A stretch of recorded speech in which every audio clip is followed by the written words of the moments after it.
Okay, so my student-led seminar is on the duration of short-term memory. I focused on Peterson and Peterson's 1959 experiment, where Lloyd R. Peterson and Margaret Jean Peterson did a study on the short-term retention of individual verbal items. The study was made up of a sample group of 24 psychology students. It was not indicated whether the group of students was evenly men and women. These students were asked to recall trigrams, which are random 3 letters that don't mean anything, after different intervals of 3, 6, 9, 12, 15, and 18 seconds.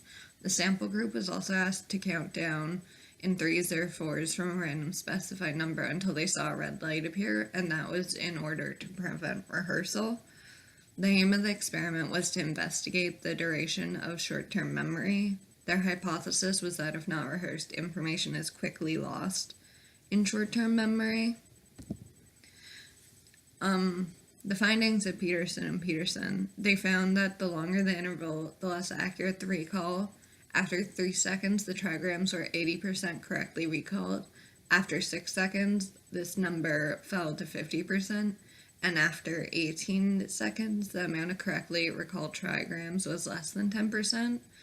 Peterson and Peterson concluded that short-term memory has a limited duration of approximately 18 seconds.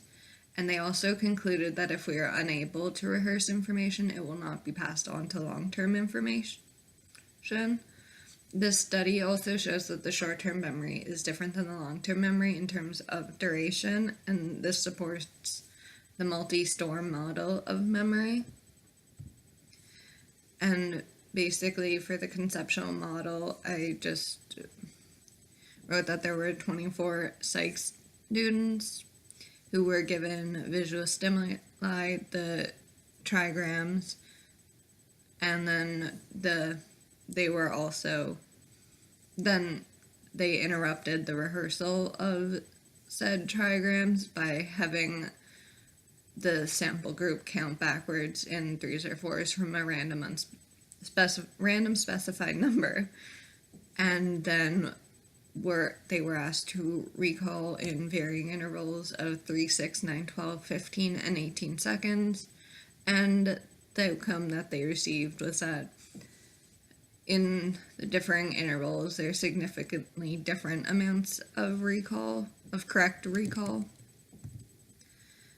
And this leads me into my proposed experiment. This experiment is in 2 parts necessarily, or at least I think it's necessary.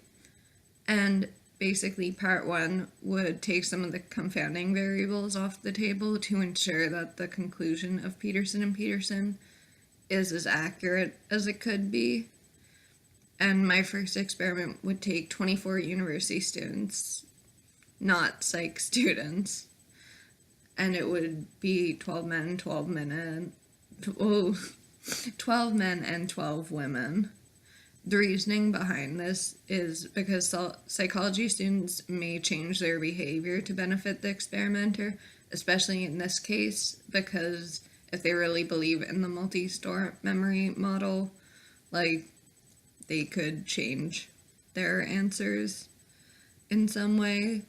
And they also they probably would have had exposure to some memorization techniques that you learn about in psychology, which could also accidentally skew the results. And also the even number of men and women is just so you have equal representation in the experiment to make it as accurate as possible. And that would be the first part of the experiment.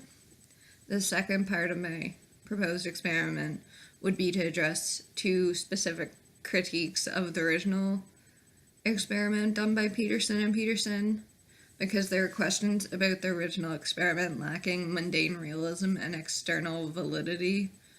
So the second problem was that they only used 1 type of stimuli and then claimed that short-term memory has a duration of approximately 18 seconds, but since they only used 1 type of stimuli, is it really accurate to give such a broad conclusion. And so for my second experiment, I take the information I learned from my first experiment, regardless of whether it's the same or differing results from the original Peterson and Peterson experiment. Then I would change the type of stimuli to something more realistic, like an auditory stimuli, similar, like in the form of a song, similar to like what you may hear on the radio or something. And I would keep the intervals and the lack of rehearsal the same, just to make sure that it is in fact like the short-term memory, not rehearsal and getting into long-term memory. So basically, for my novel conceptual model, it would basically look the same, except for the first part, it would basically look the same, except the 24 university students would specifically be like picked from all different majors and not just psychology students, and then just half men, half women. And my hypothesis is honestly that the numbers won't change. I just think it's probably something that critics of like the original 1959 paper, like it was an easy critique to like point out. So my hypothesis is that the numbers won't change. And then for experiment part 2, it'd be 24 university students, half of them women, half of them men, and then they listen to a song clip, so audio stimuli, and then have the interrupted rehearsal by counting backwards in groups of 3 or 4 from a specified random number, and then include the varying intervals of 3, 6, 9, 12, and 15 and 18 seconds. And my hypothesis of this, like part 2 of the experiment, is that I think the change of stimuli may result in a higher percentage of correctly recalled lyrics from the song clip, but it will probably still show a fairly short duration because it is short-term memory. Like, I don't expect it to be like a longer duration, but I expect better results from something more relevant and more externally valid, I guess, outside of this experiment. And I basically just have a few discussion questions. I was wondering if there's any other confounding variables that could affect the outcome of this experiment.